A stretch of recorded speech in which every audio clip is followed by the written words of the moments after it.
It's time again for the Basic Gray collaboration, and today I'm going to make a set of scrapbook pages.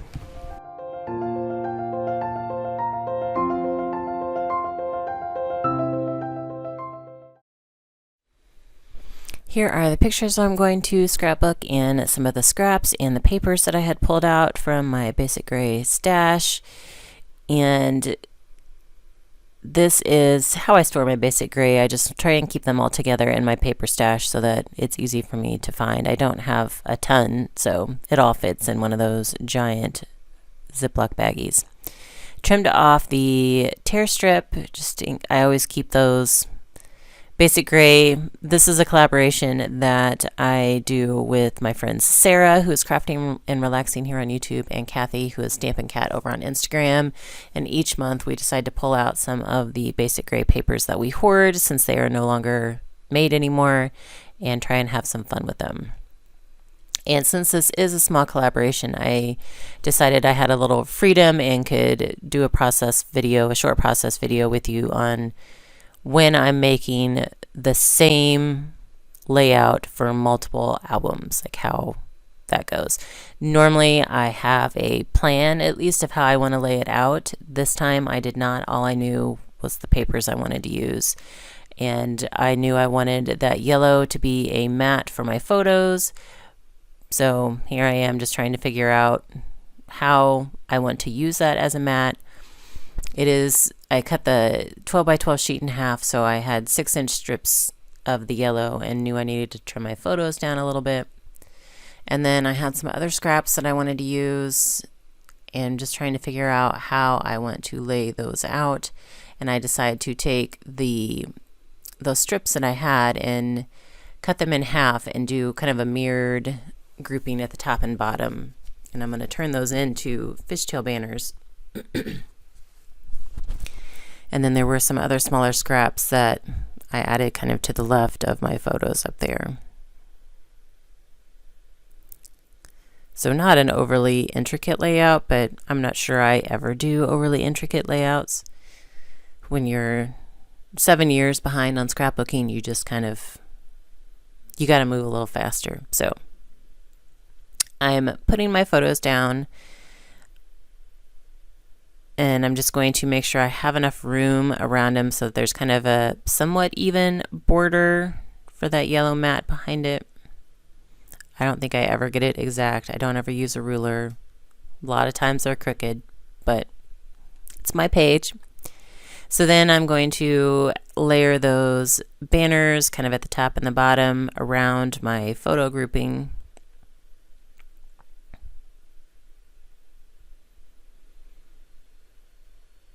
And like I said, I'm just kind of doing a mirror on the top and the bottom so that the collage book page pattern is on the closest to my photo grouping, and then the other turquoise pattern is on the outside.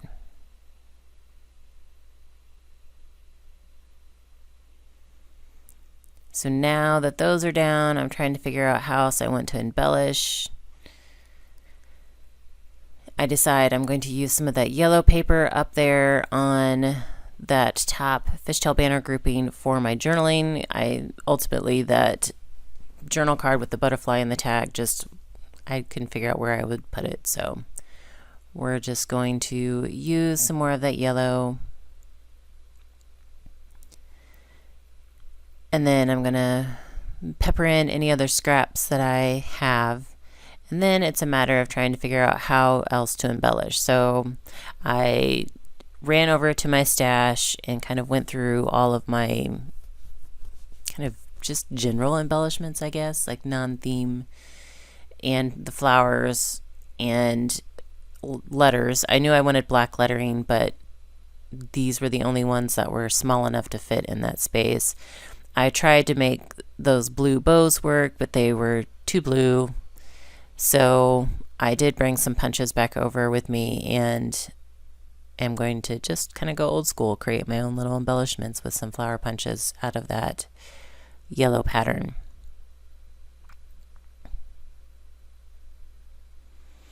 And so I do have two sizes of a similar shaped flower that I'll just kind of group together. And you'll see me counting every so often, and it's just because I want to make sure I have an odd amount on my page, just, you know, the one of those general art rules or general art guidelines that things look better in odd numbers. And now I'm going to fuss with these letters. I wanted to make sure that I had enough letters to create two of the same titles.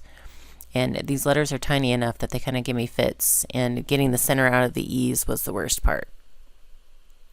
So I ended up having to toss my first E, but get the next one to work. And I'm going to spell out Summer Cuties. Kind of a mix of the upper and lower case. And like I said, this was the only size that would work in that area that I was going to put my title. So they're a little small. So I do decide to go add the year, which is 2015, just to kind of give it a little bit more substance. And then we'll build it up a little bit more with some flowers around it. So getting those last little bits down on my page, and now I'm going to work on adding my flowers. And I keep them kind of in a visual triangle, but I do want them like spread around enough just to kind of give the page some interest. And I decided to add a few more to the top title there. And then I did also bring over some flatback pearls. These are from Dollar Tree, and so they have that sticky strip kind of behind them, and it's very hit or miss if I actually get the sticky off when I pull the pearl off. So here I'm purposely trying not to get the sticky. I don't want the sticky because I know I'm just going to glue them down anyway. So I fiddle with that too.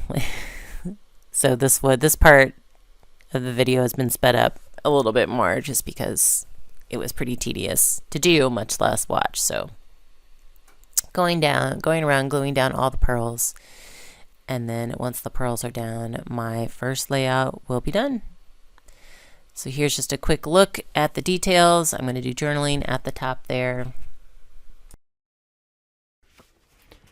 Okay, so this is the second page I did, and I didn't think you needed to watch me do it again, especially since I struggled with the letters and the flatback pearls. But I did want to point out that when I know I'm going to make two layouts, I do try and cut all the pieces that I can at the same time. So I knew that the yellow sheet was going to be like 6 inches for both pages. So I went ahead and cut it in half. And then once I figured out what size I wanted this mat to be, I went ahead and cut this one. But the rest of the items, the rest of the paper that I used was pretty much scraps. So you can see here, I used a thin strip of this kind of like turquoise and off-white pattern, and then a wider strip of the kind of collaged book page. Whereas on this one, it's the opposite. I used the wider strip of the turquoise and a thinner strip of the collaged book page. And then I adjusted my yellow strip here where I'm going to do my journaling. This one's wider since this grouping is wider, and this one's a little bit thinner since that grouping is thinner. So even if I don't have enough matching elements to do two pages exactly the same, I do try and follow the same layout as best I can. So, you know, I didn't have to think about the placement of my flowers or my pearls or my banners on the second page. I just had to put them down. Same with like the title. So I did adjust over here too. This was the tear strip that I cut off this page, I think. And then over here, I had just a smaller piece of the reverse side of it, and then another little scrap of that turquoise and cream pattern. So I grouped those together. Here, I just used a longer strip of that one. So I know people say I'm crazy because I tend to make pages, multiple sets of pages, either 2 or 3, depending on whose albums they're going in. But I do enjoy the making process, but I do also try and streamline that process as best I can. So like I said, if I can make them exact, if I have enough of the same paper's embellishments and make them exact, great.